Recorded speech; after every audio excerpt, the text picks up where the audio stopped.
नमस्कार विद्यार्थी मित्रांनो, महानर्सिंग यूट्यूब चॅनलवरती तुमचं पुन्हा एकदा स्वागत आहे। आताची अत्यंत मेजर अपडेट आलेली आहे। एमएच नर्सिंग सीईटी अंतर्गत कॅप राऊंड सेकंडचा पूर्ण शेड्यूल डिक्लेअर झालेला आहे। एकंदरीत पूर्ण शेड्यूल काय आहे याची संपूर्ण माहिती या व्हिडिओमध्ये जाणून घेऊया। बघा, स्टार्टिंगला आपल्याला सगळ्यात अगोदर एमएच नर्सिंग सीईटीच्या ऑफिशियल वेबसाईटवरती येणे आहे। त्यानंतर बीएससी नर्सिंगवरती जेव्हा तुम्ही क्लिक करसाल तेव्हा तुम्ही नवीन वेबसाईटवरती ओपन होसाल। त्यामध्ये तुम्हाला पहिल्याच ठिकाणी तुम्हाला शो होत असेल online choice preference filling process and CAP round second schedule. ठीक आहे विद्यार्थी मित्रांनो, यावरती क्लिक करून तुम्ही संपूर्ण जो शेड्यूल आहे तो पाहू शकता। मी अगोदरच डाउनलोड केलेली पीडीएफ आहे, त्यामध्ये तुम्हाला शो होत असेल। आता बघा, संपूर्ण पीडीएफ मध्ये काय महत्त्वाची माहिती आहे हे तुम्हाला जाणून घेणे महत्त्वाचे आहे। तुम्हाला स्क्रीनवरती शो होत असेल विद्यार्थी मित्रांनो, कॅप राऊंड सेकंडचा शेड्यूल इथं डिक्लेअर केलेला आहे 2025 आणि 26च्या अकॅडमिक इयर साठी। बघा, 14 ऑगस्ट 2025 ला 5:30 वाजेपर्यंत कॅप राऊंड 1 ची जी प्रक्रिया पूर्ण संपलेली होती। यामध्ये नमूद त्यांनी तेच केलेलं आहे, the first cap round for BSc nursing course for the academic year 2025-26 is completed on 14 August. Hence, the competent authority has decided to conduct cap round second and to fill the vacancy remain after the completion of first round cap. ठीक आहे, cap round 1 समाप्त झालेला आहे आणि त्यामधील उर्वरित ज्या जागा आहेत त्या जागा भरण्यासाठी कॅप राऊंड सेकंडची जी प्रोसेस आहे संपूर्ण आलेली आहे। तर एकंदरीत ही प्रोसेस काय आहे, यामध्ये शेड्यूल कोणकोणता आहे, यामध्ये सीट मॅट्रिक्स केव्हा येणार आहे, कोणकोणते विद्यार्थी यामध्ये इलिजिबल असणार आहे, काय सूचना तुम्हाला ध्यानात ठेवाव्या लागतात, काय गोष्टी तुम्हाला टाळाव्या लागतील, कोणत्या गोष्टींनी तुमचा प्रवेश निश्चित होईल, कोणत्या गोष्टींनी तुम्ही अपात्र होसाल, याबाबत संपूर्ण माहिती बघून घेणार आहोत या व्हिडिओमध्ये। तुम्ही पहिल्यांदा या चॅनलला व्हिजिट करत असाल तर नक्की चॅनलला सबस्क्राईब करा, लाईक करा आणि शेअर करा। विद्यार्थी मित्रांनो, व्हिडिओ सुरू करूया। बघा, ॲक्टिव्हिटीमध्ये तुम्हाला सगळ्यात महत्त्वाची ॲक्टिव्हिटी दिसत असेल। अनेक विद्यार्थी मला तेच विचारत आहे, सर आम्हाला या कॉलेजला नंबर लागू शकतो का, या कॉलेजला नंबर लागण्याची शक्यता आहे का? तर त्या विद्यार्थ्यांना मी तेच सांगत आलेलं आहे की 14 ऑगस्ट नंतर जे काही सीट मॅट्रिक्स येईल त्यावरतीच तुमची जी काही आशा आहे ती अवलंबून राहील। तर विद्यार्थी मित्रांनो, 19 ऑगस्ट 2025 ला display of seat matrix for cap round second येणार आहे। तर विद्यार्थी मित्रांनो, सगळ्यात महत्त्वाची अपडेट आहे, 19 ऑगस्टला तुम्हाला कळून जाईल की कोणत्या कॉलेजला किती जागा रिकाम्या आहे अकॉर्डिंग टू कॅटेगरी। त्यानंतर आहे 19 ऑगस्ट ते 21 ऑगस्ट 12 वाजेपर्यंत तुम्हाला ऑनलाईन प्रेफरन्स आणि चॉईस फिलिंग प्रोसेस इलिजिबल कॅन्डिडेटला भरता येईल। आता इलिजिबल कॅन्डिडेट कोणते?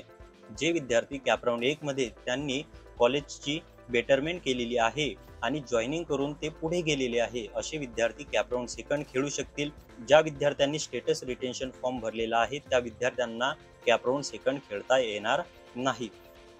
त्यानंतर तिसरा महत्त्वाचा पॉईंट आहे विद्यार्थी मित्रांनो, 22 ऑगस्ट 2025 ला कॅप राऊंड सेकंड मध्ये जे विद्यार्थी ऑनलाईन प्रेफरन्स थ्रू गेलेले आहेत त्या विद्यार्थ्यांची सिलेक्शन यादी 22 ऑगस्टला पब्लिश करण्यात येईल। आता ते विद्यार्थी ज्या 22 ऑगस्टला सिलेक्ट होतील त्यांना 23 ऑगस्ट ते 29 ऑगस्ट संध्याकाळच्या 5:30 वाजेपर्यंत आणि त्यामध्ये 27 ऑगस्ट सुद्धा म्हणजे जी सुट्टी आहे ते सुद्धा धरून या कालावधीमध्ये फिजिकली जॉईनिंग करणे आहे, स्टेटस रिटेन्शन फॉर्म भरणे आहे, ओरिजिनल डॉक्युमेंट देणे आहे आणि डीडी चेक सुद्धा देणे आहे।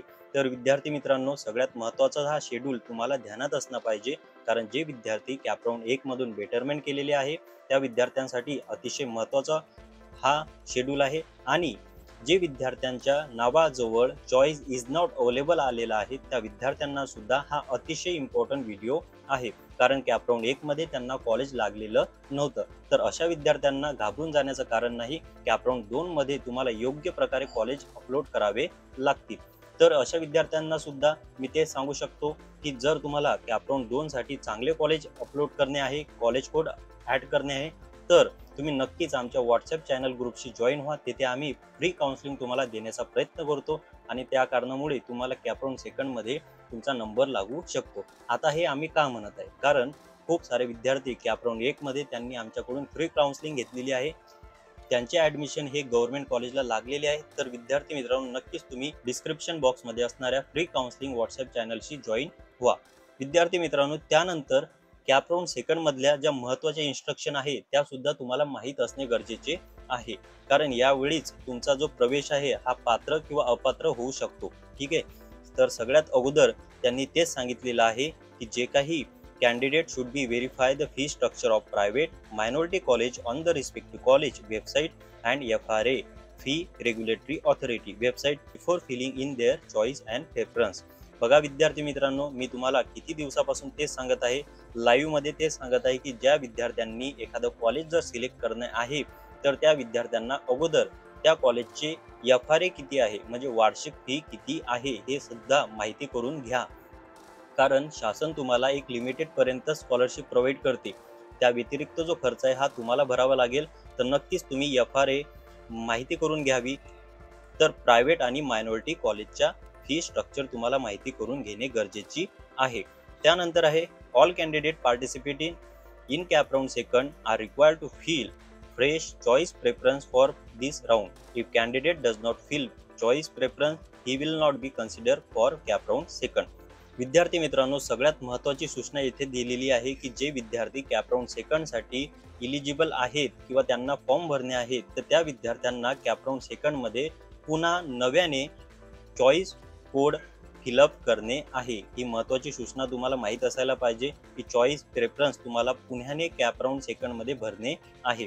त्यानंतर आहे तिसरा महत्त्वाचा पॉईंट आहे choice or preference submitted in previous round will be null and void and will not be consider for CAP round second seat allotment. बघा कॅप राउंड सेकंड सीट अलॉटमेंटमध्ये जर तुम्ही कॅप राउंड 1 मध्ये जे काही कॉलेज कोड 15 ते 20 टाकलेले असतील, काही पण टाकलेले असो, ते लॉक केलेले असो, परंतु तुम्हाला कॅप राउंड सेकंड मध्ये पुन्हा नव्याने कॅप राउंड सेकंड साठी कॉलेज कोड टाकणे गरजेचे आहे.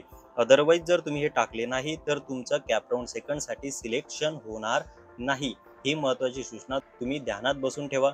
त्यानंतर आहे बघा चौथा महत्त्वाचा पॉईंट त्यांनी सांगितलेला आहे candidate who have been allotted a seat in the round second or any subsequent cap round and wish to seek betterment must first report to the allotted college and complete the admission process. बघा विद्यार्थी मित्रांनो, cap round 1 मध्ये सुद्धा ही सूचना त्यांनी दिलेली होती. ज्या विद्यार्थ्यांना एखादं नवीन कॉलेज पाहिजे असेल, ते कॉलेज त्यांना पटलेलं नसेल तर नक्कीच त्यांना प्रथम म्हणजे कॉलेजला व्हिजिट करणे आहे आणि त्यानंतरच बेटरमेंट करून पुढचा राऊंड त्यांना खेळता येईल.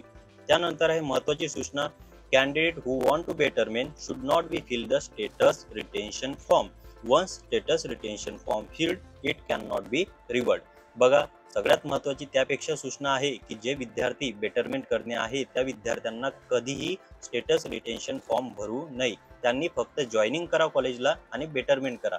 स्टेटस रिटेन्शन फॉर्म म्हणजे काय की तुम्ही ऍडमिशन कन्फर्म केलेली आहे, तुम्ही पुढील राऊंड खेळण्यामध्ये इच्छुक नाही.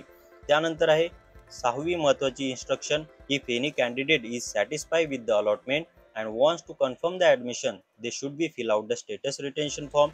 The college shall not be forced any candidate to fill the status retention form. बघा एखाद्या विद्यार्थ्याला जर एखादं कॉलेज पटलेलं आहे तर तो स्टेटस रिटेन्शन फॉर्म भरून त्याचा प्रवेश हा निश्चित करू शकतो आणि कोणत्याही प्रकारचं कॉलेज तुम्हाला कोणत्याही प्रकारे फोर्स करू शकत नाही स्टेटस रिटेन्शन फॉर्म भरण्यासाठी. त्यानंतर आहे if a candidate fail to report and join the allotted college within the prescribed time period, they will not be eligible for any further cap round. Such candidate will be eligible only institutional level round. बघा काही कारणामुळे तुम्ही जर दिलेल्या वेळेमध्ये कॉलेजला physical joining करण्यासाठी गेले नाही तर तुमचा प्रवेश हा रद्द होईल त्या राऊंडसाठी. तर नंतर तुम्ही कोणत्या राऊंडसाठी इलिजिबल राहाल तर इन्स्टिट्यूशनल लेवल राऊंड म्हणजेच एकंदरीत स्पॉट ऍडमिशन. ओके. त्यानंतर लास्ट वन इन्स्ट्रक्शन त्यांनी दिलेली आहे की if a candidate fail to report a join allotted college within the prescribed time period they will not be eligible for any further CAP round.